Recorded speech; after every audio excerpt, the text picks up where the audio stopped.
So I don't own a television, so I just stream stuff, and lately, my spouse and I have been watching Dragon Ball Super, in Japanese with English subs.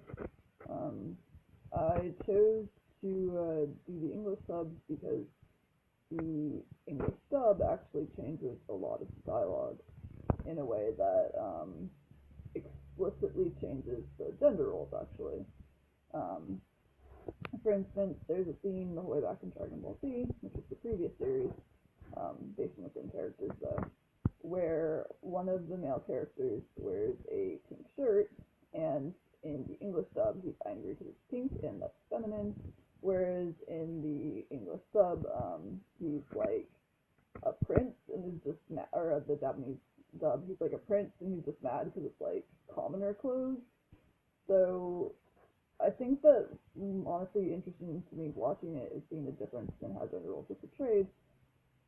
But I don't think of gender roles in media just as telling you like exactly what the gender roles are in that country, but also that they actually tell you what the creator wants those gender roles to be. So to me, the Japanese dub has less strict gender roles.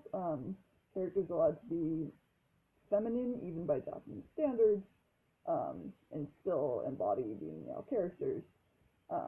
Their masculinity isn't really questioned usually, whereas in the English dub, it portrays them really strictly in a very strict Western masculine thing, and when characters deviate from it because of the visuals, they make a big deal out of it, again, like the pink shirt.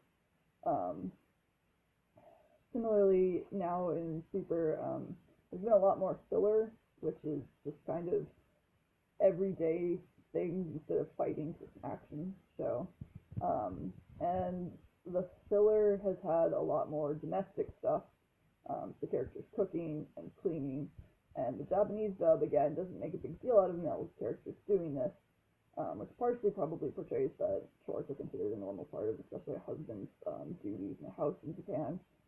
But in the English dub, it does make a big deal out of this because we tend to expect less when it comes to domestic work for men and consider that women's work. Um, but again, this doesn't just necessarily mean that that's inherently what it's like in the U.S., but that's what the Funimation team, which is the team that dubbed it, wanted to reinforce or push the narrative for. And I think a lot of that's because it's marketed to men and boys in the U.S. instead of to a more broad gendered gender spectrum. Whereas in Japan, while it is officially marketed to men and boys, I think they're a little bit less strict about it. They don't seem to care as much if women enjoy it, and they pander a little bit more to that gender spectrum than to just a strictly male audience.